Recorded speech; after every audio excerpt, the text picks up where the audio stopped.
Punten. Yang satu. Tuh. Makasih lo mas. Oke. Sudah nih. Udah. Tentang kisruh konsil kedokteran.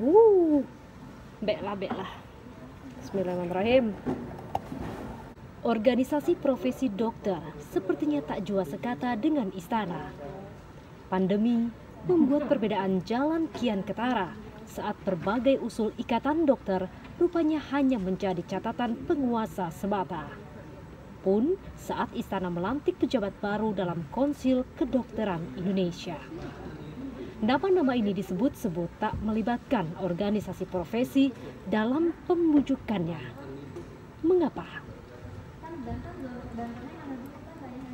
Rabu 19 Agustus 2020 lalu, Presiden Joko Widodo melantik 17 anggota Konsil Kedokteran Indonesia periode 2020 hingga 2025. Pengurusnya diklaim berasal dari seluruh organisasi profesi dokter, mulai dari Ikatan Dokter Indonesia, Persatuan Dokter Gigi Indonesia, Asosiasi Pendidikan Dokter, hingga Asosiasi Rumah Sakit. Namun, nama-nama itu dipertanyakan. Dari manakah asalnya?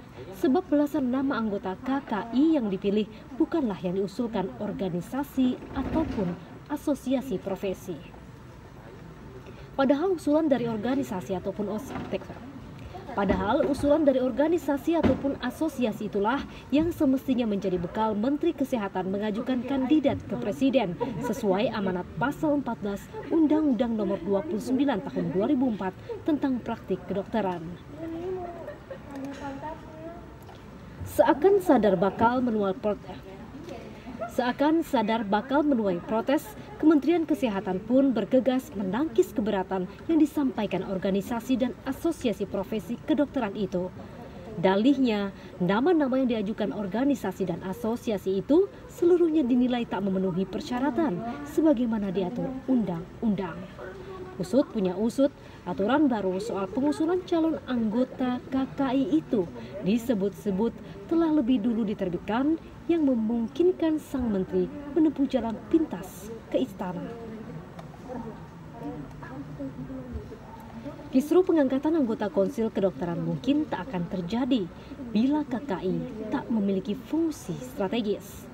Sebagai lembaga independen yang bertanggung jawab kepada Presiden, KKI memiliki kewenangan dalam mengupayakan pendidikan dan pelayanan kesehatan yang berkualitas hingga memperjuangkan kesejahteraan dokter yang lebih baik.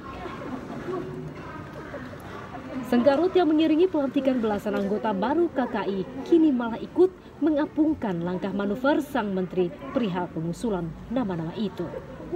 Sementara aturan baru sang menteri yang memungkinkannya mengusulkan langsung para kandidat ke presiden juga tak luput memancing tanya. Benarkah ikatan dokter tak didengar lagi? Jeng jeng. File Save As. Segmen 2. Polemik pengangkatan anggota Konsil Kedokteran yang diusulkan Menteri Kesehatan Terawan Agus Putranto seperti memantik ingatan publik pada perselisihannya kontra Ikatan Dokter Indonesia di masa lalu. Pada medio Februari 2018 silam itu, IDI sempat memberikan sanksi kepada Terawan yang kala itu menjabat sebagai Kepala RSPAD Gatot Subroto, Jakarta. Keputusan IDI itu diambil menyusul terapi cuci otak yang dikembangkan Terawan dinilai melanggar etika kedokteran oleh Majelis Kehormatan Etik. Bahkan saat ramai bursa calon Menteri Kabinet Indonesia Maju 2019 lalu, IDI sempat menolak merekomendasikan Terawan masuk dalam jajaran pembantu Presiden. Dengan sederet rekam jejak yang kurang harmonis antara Terawan dan IDI, lantas secair Dengan sederet rekam jejak yang kurang harmonis antara Terawan dan IDI, lantas secair apakah hubungan keduanya kini masihlah teka-teki. Mungkinkah langkah Terawan itu sebagai manuver balasan atas hubungan yang memanas sejak 2018 lalu?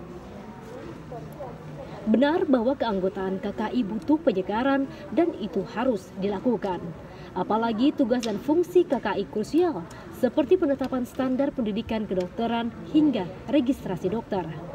Persoalannya, ketika peraturan Menteri Kesehatan terkait tata cara pengusulan calon anggota KKI itu mengalami perubahan, revisi itu justru mengapungkan kesan hubungan yang kurang harmonis antara kementerian dengan organisasi ataupun asosiasi profesi kedokteran. Banyak kepala, banyak pula kepentingan.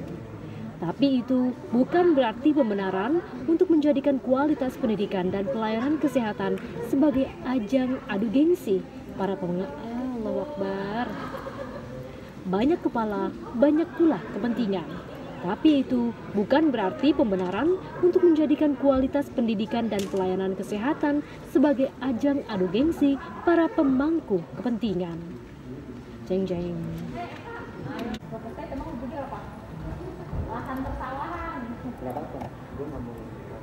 Silang pendapat menyoal pelantikan anggota Konsil Kedokteran Indonesia atau KKI oleh Presiden Joko Widodo bergulir bak bola panas.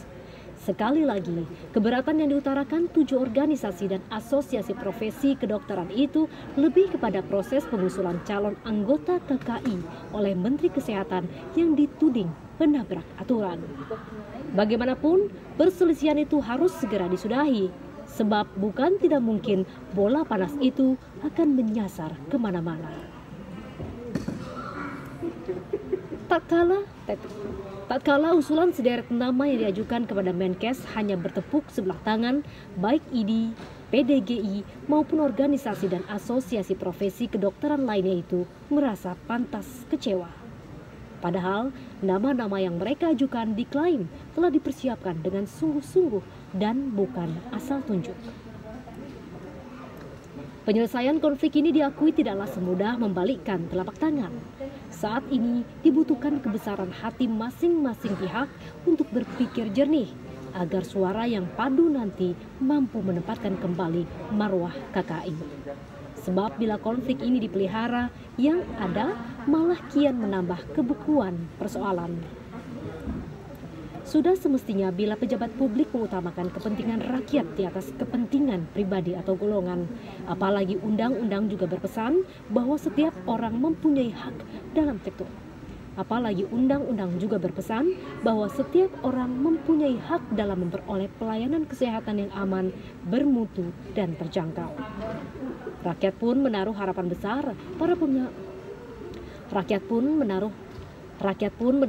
besar para pemangku kepentingan bersungguh-sungguh mewujudkan amanat itu. Deng deng deng deng deng deng deng deng deng deng deng deng deng deng deng deng deng deng deng. Jeng jeng, sudah selesai Om. Lanjut.